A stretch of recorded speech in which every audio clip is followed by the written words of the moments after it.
¿Qué tal? Estoy con los originales del episodio 3 del archipiélago de las medusas.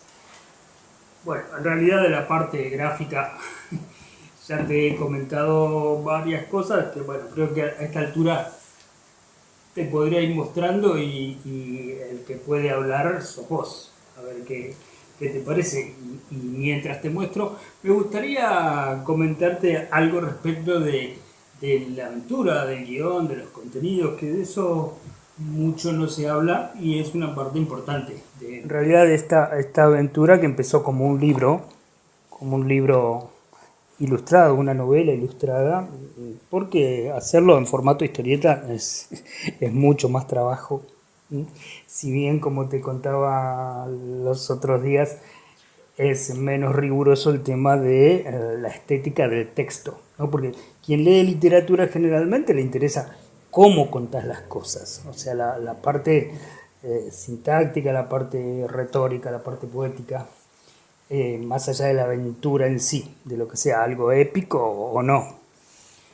Aquí el cómo está compensado con los dibujos, es decir, cómo haces la secuencia, la narración gráfica. A mí me gusta decir que esto es una saga, porque en realidad va a tener 12 capítulos, la idea es que salga uno mensual. Porque el término saga se utiliza para referirse a una narración que es parecida a una, en principio, una epopeya familiar que se extendía a varias generaciones, dividida en episodios, que después representaban distintos volúmenes, ¿no? Eh, una saga del tipo de obra literaria, de esas que se producían en la Edad Media, sobre todo entre los siglos XII y XV, por ahí empezaba la cosa. Y se trata de un tipo de narración en prosa, hablo desde lo literario, principalmente se había originado en Islandia y casi siempre anónima, ¿no? Era folclórica en ese sentido, aunque había algunas excepciones. Eh, Tiene más que ver con un cuento que con una novela. Es decir, en los cuentos existe generalmente una trama única, una historia única que se está contando, y en una novela, además de esa trama principal, siempre existen o deberían existir tramas y subtramas que van desarrollándose a partir de la incorporación de nuevos personajes, ¿no? Y muchas historias dentro de la historia global. Ahora, el tema de lo épico, es decir, la aventura, que es el género que ya sí nos involucra con la historieta, con el cómic, en una historia de aventuras el relato presenta situaciones peligrosas o siempre trepidantes para los personajes, ¿no? Ese es el objeto de este género, que en realidad es entretener. Más allá del entretenimiento, de lo que se podría marcar dentro de la cultura de evasión, si bien este género de aventuras es universal en ese sentido y puede combinarse con cualquier otro tipo de género, que estén ahí conjugándose, tiene sus características constantes en el sentido de, por ejemplo, los personajes ofrecen siempre riesgos, misterios o peligros para que los disfrute el lector. El protagonista como héroe generalmente logra sus propósitos, aunque, bueno, no necesariamente siempre. En este caso, Sirio a veces pierde también, y eso me parece importante, ¿no? La hace un poco más humana. El género de aventuras tiene una estructura clásica, que es el inicio, el nudo y el desenlace, como cualquier aventura simple. Y bueno, pero donde a veces hoy en día los héroes también pueden ser antihéroes. En cuanto a lo de la mezcla de géneros, a mí me interesa, por ejemplo, mezclar esas estructuras clásicas de donde uno a veces no puede apartarse del todo por una cuestión de inteligibilidad, ¿sí? De que sea entendido por el lector. Pero mezclarlo con ciertos rasgos vanguardistas, ¿no? Eh, Vanguardismo, digo, a ver, vos sabés, el vanguardismo viene del, o avant-garde, que se llamaba en francés, ¿no?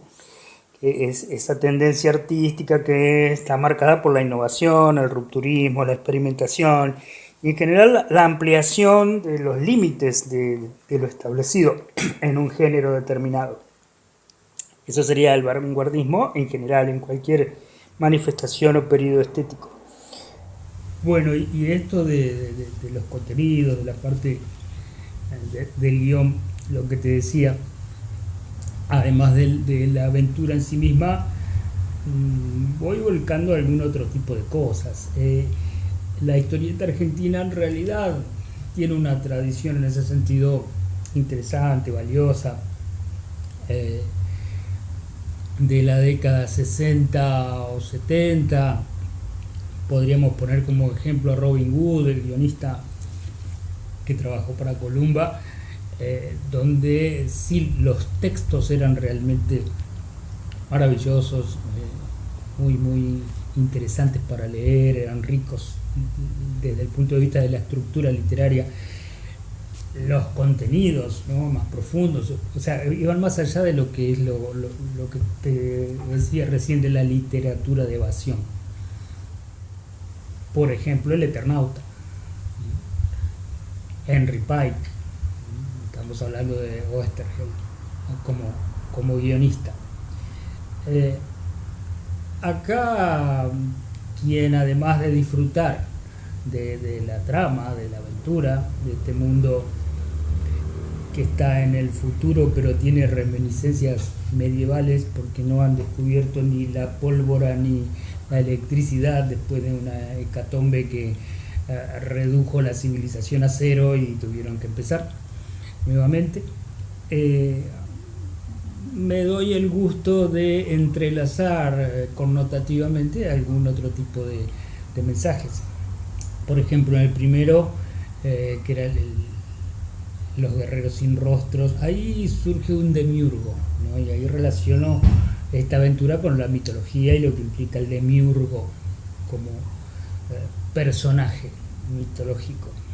En la segunda, que es la aventura del hombre pulpo, donde ahí, mientras sucede la trama, voy describiendo las 4 formas del amor. Eso que aparece en el banquete, ¿no?, que te explica Platón.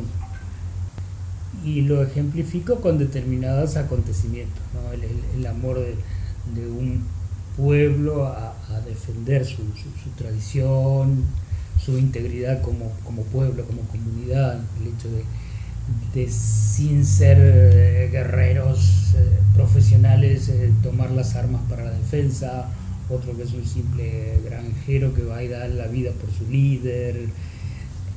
Bueno, una escena erótica donde sería la parte de Eros, de esas 4 manifestaciones del amor y así. Generalmente termina con Pontal, que es el anagrama de Platón, este personaje que dirige el consejo de ancianos y la biblioteca, donde está hay mucha información, no toda, que ha quedado de la civilización anterior, lo que sería nuestro presente.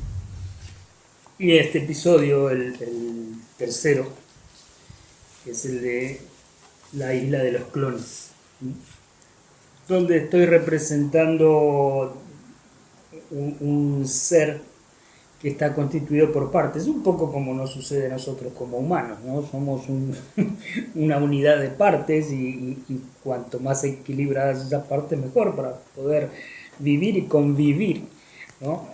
Resulta que, bueno, por determinadas cuestiones biológicas, en lugar de crecer, estos seres que crecían de a pares, en lugar de crecer una y la parte opuesta, que se iban equilibrando en una unidad, crecían 2 partes iguales. Entonces las partes más violentas, más autoritarias, en fin, eran las que habían tomado el poder de esa isla y bueno, sometiendo a las otras partes, ¿no? Eso un poco trata la historia y de ahí después vienen determinadas reflexiones o situaciones que espero hagan pensar un poquito más al lector. En cuanto al tratamiento, acá tuve algunas desafíos desde el punto de vista de la diagramación a la hora de laburar, porque había mucho texto, necesitaba explicar bastante y no podía extenderla en cantidad de páginas, se resuelve en 12 páginas. Entonces, bueno, hay muchas escenas de diálogo, entonces me esforcé para generar cierta variedad a pesar de la continuidad o la monotonía de personas hablando, ¿no? Entonces ahí es otro desafío, y acá lo bueno es de ser un autor integral, de que no tengas que hacer vos el dibujo de un guión que te dan, y después el rotulador te tiene que escribir lo que va en ese guión porque era mucho el guión. Encima estoy trabajando de manera tal que con las columnas, y ahora te muestro con las columnas angostas, esto que está hecho en forma de bien axial, simétrica, estas columnas, para que la mancha tipográfica sea pareja, y eso me viene de una obsesión como diseñador gráfico, que sea todo un blanco ordenado, que no haya ríos, ¿no? entre palabras que son horribles, que vos lo ves en los grandes medios, incluso de formato digital, hay unos errores de diseño tremendos en ese sentido. Pero, a ver, errores, entre comillas, son las limitaciones que tiene el mundo de lo digital. Que cuando uno diagrama o diseña la maquetación de una revista en formato analógico o en un InDesign, un QuareXpress, me refiero, para ser reproducido en formato analógico, es decir, un producto en papel, puede hacerlo perfecto. A veces uno mira cualquier diario por internet y esos errores, esos blancos entre palabras en las columnas angostas son horribles, molestan, es un dolor a la vista. Entonces te decía, a veces tiro el texto y no me queda parejo, porque cuando en las columnas angostas utilizás palabras largas, ahí se te empieza a complicar. Entonces me tomo la tarea de reescribir el texto de manera tal que el contenido se adapte a la forma. Esto es lo que te digo, de por hacer mis propios guiones. Si no, un guionista no me lo permitiría eso, salvo que entendiera de diseño y se diera cuenta que eso habría que cambiar. Pero bueno, son detalles que hacen a la forma.